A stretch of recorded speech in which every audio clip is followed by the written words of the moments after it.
Okay, guys, I'm live. It's right after the Fever game. Caitlin's team goes down 81 to 87. So it's a little sad that her season's over, but she gets a well deserved break. Maybe she'll go back to Des Moines and Iowa City and rest for a little bit and spend some quality time with family and friends and stuff. And, Connor will always be there, so she can go back to that.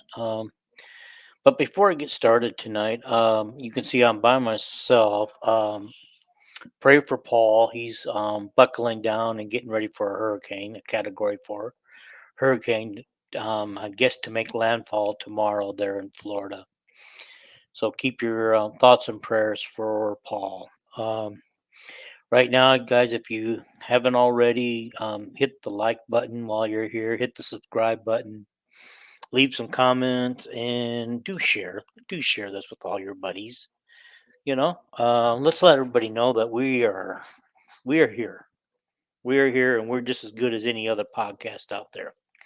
Okay, so I just said I kind of want to evaluate Iowa where we're at right now, and I want to do it through the evaluation of the three coordinators that spoke yesterday. Okay, so we got Lester was first up yesterday. Um, let's see, because they're in a bye week now, so right now they're bringing in the reserves to get some meaningful snaps, Iowa snaps, because right now a lot of the reserves are working on scout team, and so they don't get to play. They don't get to be work on Iowa stuff much, as you guys know how that scout team works. Also, too, he did say though that the first teams are getting a lot of reps this week because they got to get the timing down on the passing. The passing's got to get down. I mean, there's no doubt about it. If I had to grade the passing game at this point, I would probably give it a C at best, and that's only because I'm using Tim Lester's own words when he didn't say a C. But he says that people are going to disagree with him. But the passing game, he thought Cade had his best game of the um, of the season so far. He had him for 11 for 13. I think is what he said. He he took out. He included some drop passes that should have been there, and routes that were run wrong. Okay, so he's really excited, and I know that we're excited too. We haven't seen this kind of excitement for a while in our running back game for a lot while. Even when we had Akram and um oh my gosh, okay, my mind's slipping my mind, guys. But anyway, the last two great running backs that we had, even though we really appreciated everything they brought, they're not bringing what KJ Johnson is bringing to the table this year. I mean, this guy's already getting Doak Walker award mentions. He's even listed on the Heisman list, which really the Heisman has become basically a quarterback thing anymore. So big deal. Um, but anyway, he did say that they need to continue to work on the passing game. They got to get the passing game. And I don't know if you guys heard or anything, but because the fans are complaining that we're not getting the downfield passing game going. And Lester happened to mention in his interview yesterday that he had two plays called and ready to go. He really wanted to run them, but he said the forum vetoed him on that. Okay, the forum vetoed him. Okay, who's the forum? Well, we know Kirk's got to be in the forum, but who else vetoed him? Voted him down. Okay. So anyway, but he's just talking about they need to get their timing right. Cade's working on his feet work, footwork, um, that kind of stuff, and some of the running backs, namely Brown, are need to learn to run some correct routes. I think he mentioned Brown, but not by name, but talking about taking taking 2 steps too many when he should have taken the steps that he should have taken, and then turn around and face the quarterback so he can catch the ball. Okay. And I think some of that passing that we're dropping, not just in this game but in other games, is we're looking to take the ball because we think we've got it in our hands, or that I should say the wide receivers, not me, and they're trying to run and try to get some yardage already before they take off and go with the ball. So I think that's caused some of the drops. But they were also saying that the ball that bounced off of somebody's helmet or got deflected, that that could have been easily been a big gainer, yeah, a big gainer that should have been caught, because anyway, okay. All right, so some of the questions that were asked is curious how the first and goal package came about when when you're heading with Cade Peeper and Brendan Sullivan out there. Um, and what's the next step there? Okay, Lester says scratch where it itches. This is, in other words, they're loading the box on them, so they're going to load. He's saying that you guys are saying that we're loading the box. They're loading the boxes on us, but you guys don't realize that we're also loading the box on them. And so maybe that's the reason why we don't always see that wide out formation that we want to see. Okay. So anyway, he says we were struggling inside the 5. I envision what I want it to look like, but in the meantime, we have to be efficient.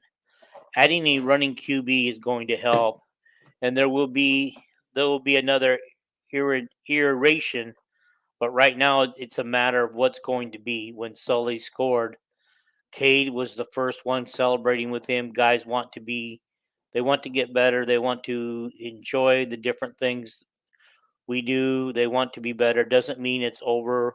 We're going to continue to try to new things to get us better opportunities. And I think one of the things that he explains later is that that they're going to try variations of some of the same stuff that they've been trying. They are. They're going to try variations of some of the same stuff that they've been trying. I think 2 games in a row now they've used, or was it two, the same game but did it twice. The rollout bootleg package there, the one that got us going in the first touchdown drive of the third quarter. And so, but he said that there's a variation of that coming. And what he wants to do is he's trying to see what works. These first 4 games he's been using to see what works. And then he's making his adjustments as he goes. And he admits that his playbook right now that he goes into the game with is too big. They need to shorten it up, throw out what's not working, and work on what's working. And I thought, this is really, I thought very candid and very open for him. Okay. And they've been using Cade Peeper as in that package, if you guys haven't noticed, as an oversized tight end down there. So basically, they're putting him in there as an extra blocker, like a line blocker. Okay. Okay. Not much of a deep threat. Is that by strategy or not developed yet? Okay. Lester says they're still developing it. He had some. Here's the answers to that question. I had some good ones ready to go last week, but the way the game was going, it didn't work out to call them. I wanted to call it multiple times. I did bring it up in the group forum, but I got voted down a couple times. But the way we were running the ball, it can be part of our offense. We did call one early last week, and it ended up checking it down. And then we were running the ball at a high levels and had a lead, so chose not to take the risk. And I get that. That's Kirk ball. That's Kirk ball. When you're up by a couple of scores, you're not going to take the risk. Kirk would rather keep the ball on the ground, and this year's team can do that. I mean, with our running game the way it's going, this year's team can actually do that. They can, play more with Kirk, what I call Kirk ball. But last year they couldn't. The running game wasn't there. The O line wasn't helping. Our quarterback wasn't helping. Nothing went right last year. Okay. How would you assess Cade's 4 games in? This is going to Cade. Lester says this is going to go against popular opinion, but I think that his last game was one of his best. We had 2 drops. He had 2 plays where he made a great throw, but the routes weren't right. Then we had 1 throwaway and 1 ball batted down. Guy was open for the first down, but I was impressed with his feet last week. This was an issue in week 2, which you guys remember. Week 2 was Iowa State, and nothing went wrong for Cade in that game. Um, Jacob, yes, I have a tendency to agree with you on this one. And one of the things, and I said this on the previous podcast with Paul and Jason on there, is that one of the big things that I see is Kate's an experienced head coach person, experienced offensive coordinator, experienced quarterback coach, and when he's watching up there from the box, he can see what's going on, and he recognizes what the teams are doing against him, and he can recognize what we're not doing right, and he can fix it and make the adjustments at halftime. Brian was not able to do that. Brian didn't have the experience, and I'm not convinced that And you notice that with Brian, we never made halftime adjustments. And so, I'm not convinced that Brian always knew what was going on, and he didn't understand how it was going. He probably need Ken O'Keefe to be side by side with him on that one. But anyway, going back, he was just said that he was impressed with his footwork. His week 2, Iowa State was his worst game with the footwork goes. He played a good game Saturday, got us in and out of plays really well, and threw the ball where we wanted. A couple of routes we need to fix, but he made that right throw, the part of the throwing process. I think he struggled with his feet in week 2. Well, that's the second time he said that. Better in week 3 and good in week 4. The only one play I wish we would have done something different was our 1 sack, but I was very happy with the last game as far as grading him as a QB coach. All right. Okay. So, all right. Then they talk about Caleb. You have the nation's leading rusher. When did you realize you had something special in the backfield with Caleb? Guys, I all of us fans who watched Caleb since his freshman year knew there was something special there. We didn't understand what happened last year, but part of that could be our play caller last year. Some of that could be the bad old line. Some of it could be he might have been injured part of the year, and maybe he just had an attitude. We don't know, but this guy is back this year. He's back with the vengeance, and he's showing why we were so high on him when he was a freshman. Okay, but Lester says, I think you noticed Cabe is a special athlete right away. The combination of speed and balance is rare. My biggest question is how he'd see the mid zone run game. It took a while. We watched film together, watched him run in the spring, where he aborted the mission too early. He still misses a couple of cuts on Saturday. He rattled them off right afterwards. He knows what he did. But the talent is there. He's on the field. He's going 100%, 100 miles an hour. It's fun watching him get to his points, and that's a good thing. That is really good. And he's developing good as a blocker too. He's really developing as a blocker.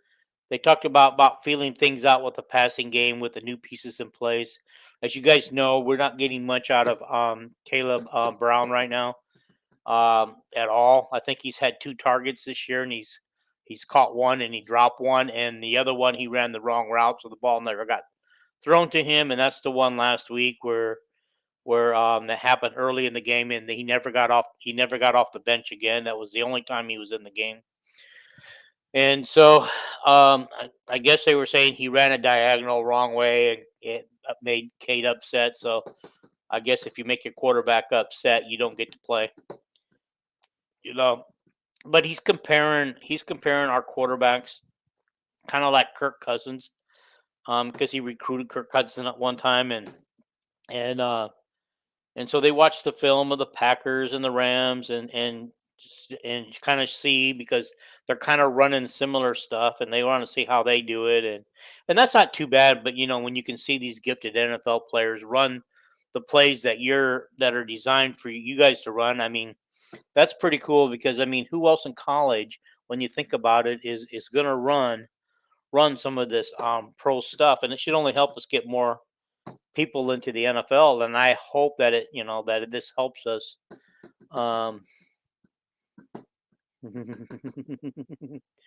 Yeah.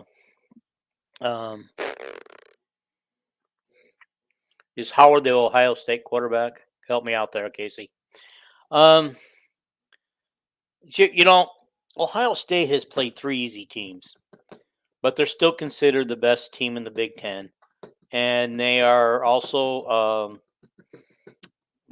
number one in the power rankings in the Big Ten. But when you think about it, they haven't played anybody.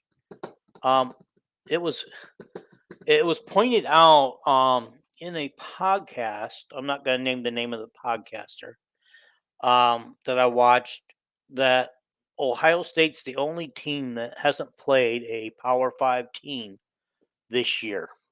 Everybody else has played one or two, and so but he still ranked him. He still ranked him as number one in his power rankings. Okay. They talked about Caleb Brown. Here's what they had to say about Caleb Brown. He's just starting to understand the timing of the game. We've targeted him where he didn't quite run the right route. Today was probably his best day of practice, so he's getting there. He needs to be one of the best guys. Just continue to work on the details. When he catches the ball and gets vertical, his part is natural. It just needs to keep working. They talked about the run game to the pass. Uh, as you guys know, Iowa runs the ball to set up the pass. That's nothing thing. But it just says when you can run the ball, the question is what what run are hitting, so you can build your boots off of that. That's the easy part. So as far as the drop back passing game, we just have to be better. We have to be more precision with that what we do, and we have more movement. Okay. Okay. Communication. There. He says it's been fun. It's been fun. Some of the stuff that we've done. Okay. What do we say? Checks at the line of scrimmage that I've done before. On the Hail Mary, I had a different protection on it and changed it just to keep him calm and talk to him, though things might have seen. We can tell him on the thing that. And by the way, later on when they talked to Woods, Woods said that they never considered the 66-yard field goal over that Hail Mary pass um, against Iowa State because it was a they say that 66 is out of his range, but they have since talked about it, and now they're talking about if they get in that situation again, would they send him out there in a 66-yard attempt? Apparently 60 yards is at the 50-yard line. If he kicks from the 50, it's 60 yards is what he was saying. Caleb is averaging 10.5 yards against stacked boxes. And it just says that he's talked again about how people are saying they're stacking the boxes on it, but he goes a lot of times we're stacked too. There's the same amount of space out there, no matter how we lining up tighter with our receivers helps our run game. It also changes the pass game. So this is the reason why, as Jason calls it, one of my partners on the podcast, says that they're in a phone booth a lot. He would like to see them go wide. Apparently, they like to be in the phone booth a little more than wide out. He's saying that he says it's been exploratory. They're just running a script. He had 15 plays last week, but there's no third down calls on those plays. So, he takes his scripted plays for first and second downs, and when they get to third down, he pulls a rabbit out of his hat, I guess, is how I would like to say it. So let's just move on, and I just want to see. Okay, see if I can find the defense because Jacob is talking about worrying about the secondary, and the ANFF guys were at the game Saturday and said Minnesota's receivers were running right past our DBs with ease. Phil recognized this and brought pressure to force quicker throws. And yeah, I think so.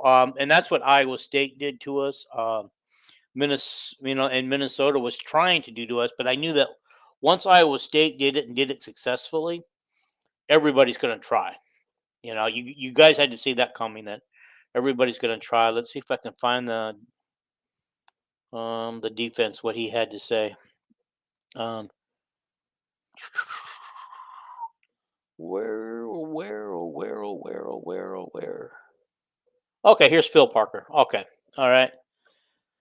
Okay, he says the good thing is that Iowa's 3-1 at this point. They were 3-1 last year at this point, but they were 0-1 in the Big Ten, and now they're 1-0 in the Big Ten. So he says it's nice to start with a win. That's right. He goes within 4 games. They've given up 48 points. Last year it was 68.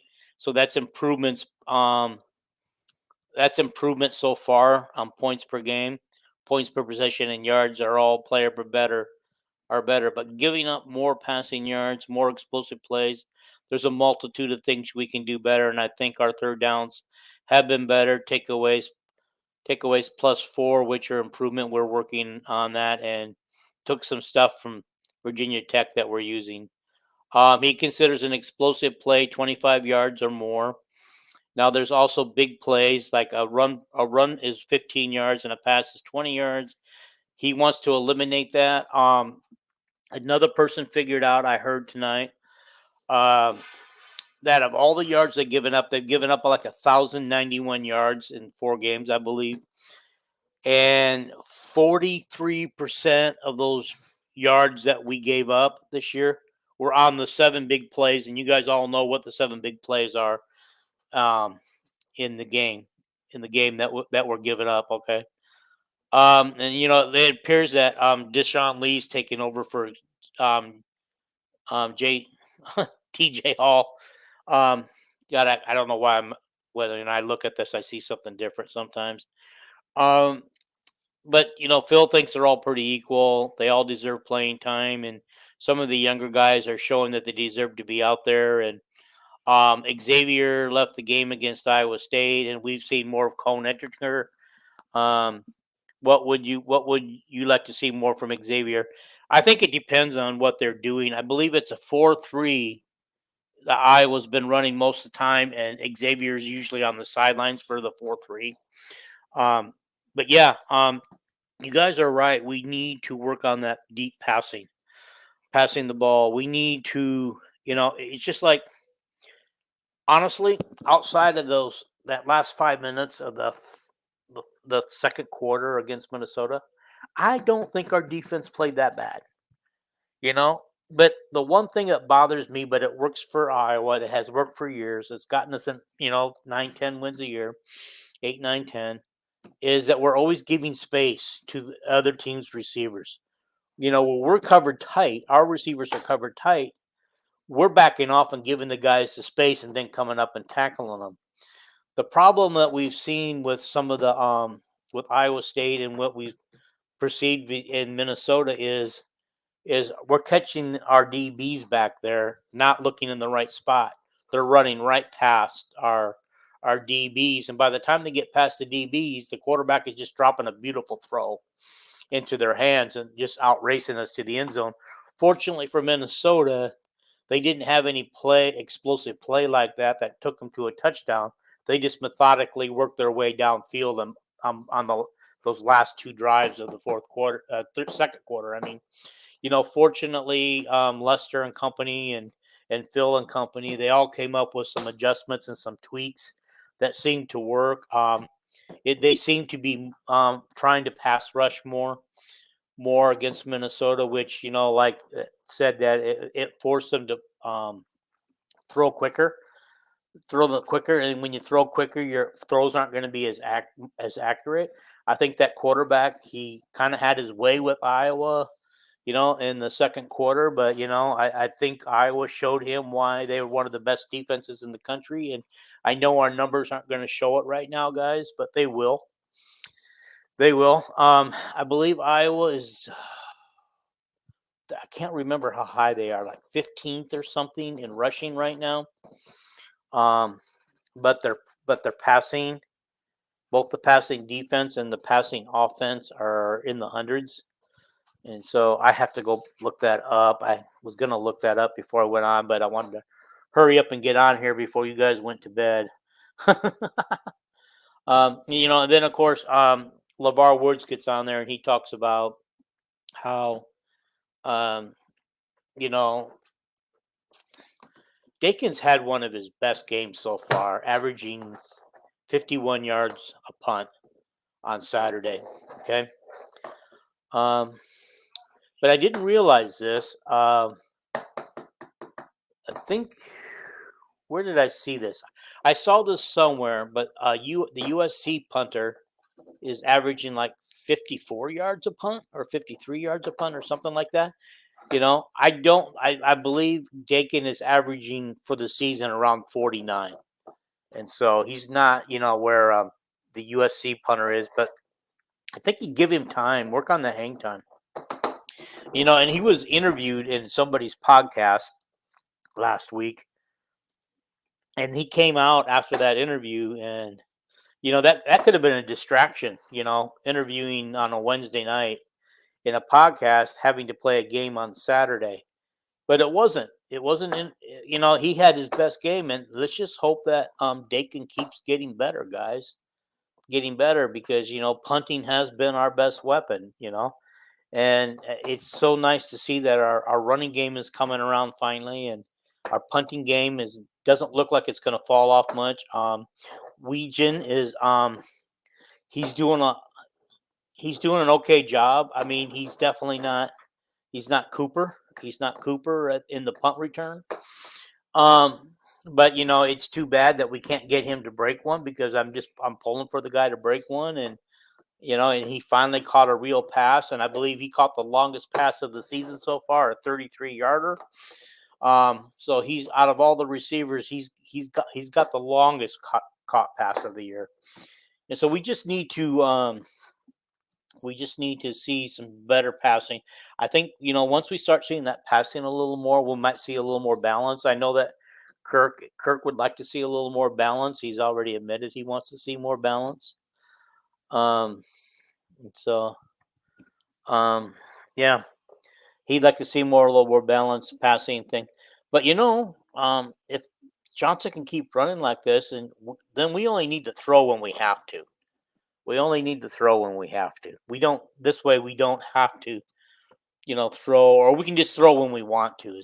Maybe that's the better way of putting it. We can just throw when we want to, like a first down bootleg, something like that. Oh, wouldn't it be nice just to come out on the first play of the game against Ohio State and just put that one over everybody's head and drop it in the arms of Caleb Brown or somebody, or Gill, and then just outrun to the end zone. I know. Ohio State has some of the fastest DBs around. I know that. And so, it's a pipe dream. I keep thinking that if we can just catch them at the wrong time, catch them mentally looking forward to it. Maybe they get beat up a little bit at Michigan State or something, that maybe we can catch them and just try to pull out a win. But, we're going to go over all that next Wednesday night or Tuesday night, whenever those guys are available, when we do our Ohio State preview show, and be looking forward to that, guys, because they're usually pretty good, and we usually do our picks on there. We weren't sure if we're going to have a show midweek here, so we did our picks earlier. So be watching for those on a Sunday night show when we do our follow-up show, and we'll go over our picks and everything. But let's just take kind of quick look about where everybody's at in the Big Ten, okay? Now, for me, I think Ohio State, I'm not sure what to make of them yet. They're looking really good. They're really looking tough. They're doing what they need to do, okay? Then you got Oregon, okay? I'm not sure where Oregon is at. They haven't really impressed me as the team I thought they were going to be yet this year. But we're starting to get into the meat of the Big Ten schedule, so those things will probably change a little bit. Then you got Penn State, who might actually be a little better than I thought they would be. Um, they're looking pretty good, and so I don't know. I mean, they're just kind of impressing me, and of course Franklin has told his people that if they don't make the playoffs this year, then he's stepping down. Um, and then after that, I think the next team in line is USC. I thought USC would go into Michigan. Actually, it's Michigan, I should say, but we'll just talk USC. And they went into Michigan and actually controlled that game for most of the game, and then Michigan found a way to win that game at the end. But guys, we talk about Iowa and the lack of a passing attack. Do you know that I believe Michigan only completed like 30 yards of passing, 20 something maybe it was passing? They did exactly what Iowa did. And you can say our QB competed more, threw for more yards than their QB. Um, so that is something else too. I don't know if they've got a quarterback issue there or not, but maybe they just didn't feel the need against USC to throw the ball that much. Maybe they felt, and a lot of teams I would feel this way about USC because they kind of are an explosive, offensive minded team. Is that maybe the best way to control USC is to keep the ball away from them and control the ball, and you can do that a lot with using the run quite a bit. So and then you got, then of course, we're also talking Michigan a little bit, and I'm not sure. I've got Michigan with 3 losses this year, and I'm going to stand by that. Although I thought USC would be one of them. And I mean 3 losses inside the Big Ten, and so I kind of thought USC would be one of them, but USC maybe is not as good as I thought. We'll see. We will see. I mean, we're all getting a quick look at this and see how things are going to pan out in the Big Ten, and then we got Iowa. Probably, I would say Iowa. Next in that grouping, or I would say Illinois right now. Illinois might be playing the best football of anybody in the Big Ten right now. And so, but the hard thing is they've beaten Kansas, they've beaten Nebraska. Nebraska was a trendy pick this year to win 7 or 8 games, and they still probably will. They probably still will. But I think Illinois proved during overtime that Raiola can be rattled. They rattled him. They got him on the ground several times in that overtime, and so he wasn't able to do much with the ball. Because when you got a 3rd and 42 and you got to go up and try to move the ball, it's not always going to work. And I believe on that 3rd 42, he also got sacked again. I can't remember for sure, but Illinois, I would say, is playing the best ball right now. I'm just glad that they're not on our schedule this year. And their quarterback is not looking too bad than himself. I would rate him one of the best quarterbacks in the league right now, from what I've seen, Illinois. And so, yeah, hats off to Illinois. It looks like they're going to be a force to be reckoned with this year. Actually, somebody actually picked Illinois to be the winner of the Big Ten and go to the playoffs with a bye in the playoff. We'll see about that. I think that's kind of crazy because there was no Ohio State, no Penn State, and no Oregon in this guy's playoff scenario. He only had Michigan and Illinois in it. So, let them dream. Let them dream. We'll see. We'll get. Illinois will have their chance to prove themselves, and we'll just see if they're having one of those special seasons that, remember I had Iowa a couple times where we did some undefeated regular season stuff. Let's just see if Illinois has one of those seasons this year like Iowa has had in the past. Then of course there's Iowa. There isn't a team outside of Ohio State. There isn't a team on their left on their schedule that they cannot beat. They can beat all those teams. Um, They really can. If they lose this game to Ohio State, which most of us probably think they will. I don't know if there's any realistic Hawk fan out there that thinks we can win that game. Um, but we should be able to run the table the rest of the season. And go 10-2 in the regular season. I don't know where that would put us for Big Ten championship game or the playoffs. That would depend on what the other teams around us do. But I don't know where that would put us. But I think it would keep us in the talk throughout the year. And so that's very important too. I wish we could play Oregon because I feel like our chances of beating Oregon are better than beating Ohio State. There's just something about the Ohio State Iowa rivalry that Iowa just, gets a win once in a blue moon. And so, then we got Wisconsin and Nebraska. Wisconsin's not looking real good right now. They lost their quarterback Van Dyke for the season. I'm not sure how that's going to affect them. I know how it affected Iowa when we lost our starting quarterback last year.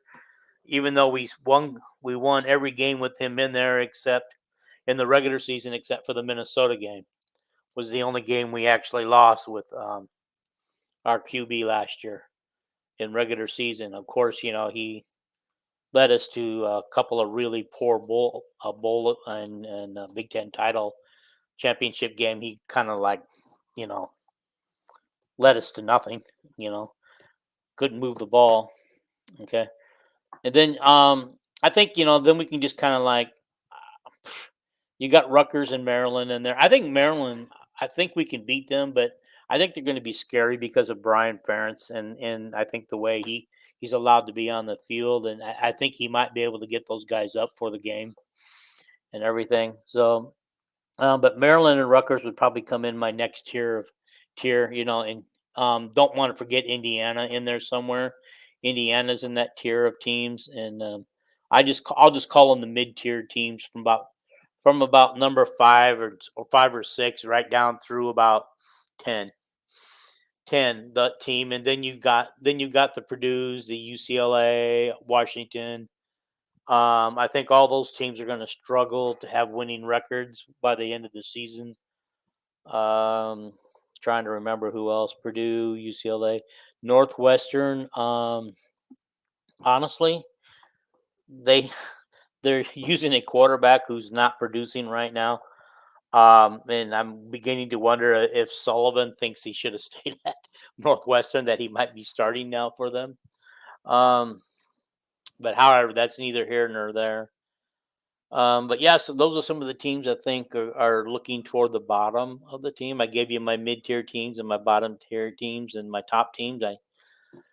I think I've covered all 18, but it's hard when you try to do off the top of your head, guys.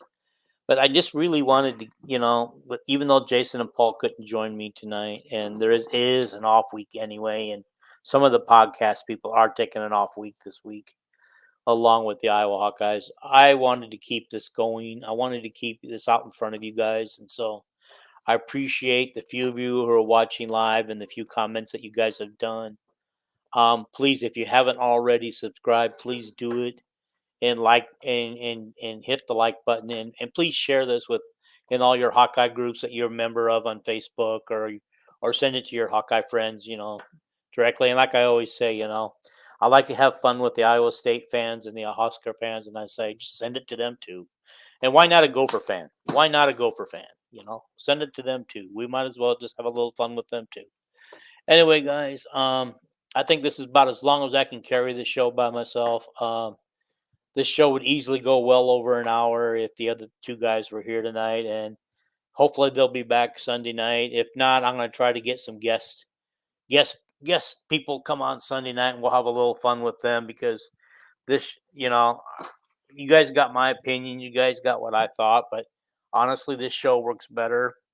This type of show works better if I got the other on here to give their opinion and their knowledge and the knowledge that I missed out there. But anyway, thank you for watching. I'm going to get out of here and call it a night. And I believe it's 9:30 in Iowa right now. I'm in California, in case you guys weren't aware of that. I will be in Iowa for the Washington game. I have been invited to tailgate with the Hawkeyes, one of the Hawkeyes people, podcast people. He's invited me to his tailgate, and he's got some stuff planned, and I look forward to that. And so, I might broadcast. I might do a live podcast from Kinnick Stadium. We'll see how that goes. Anyway, guys, it's time to get out of here, and I do appreciate you watching. Again, subscribe, like, and share.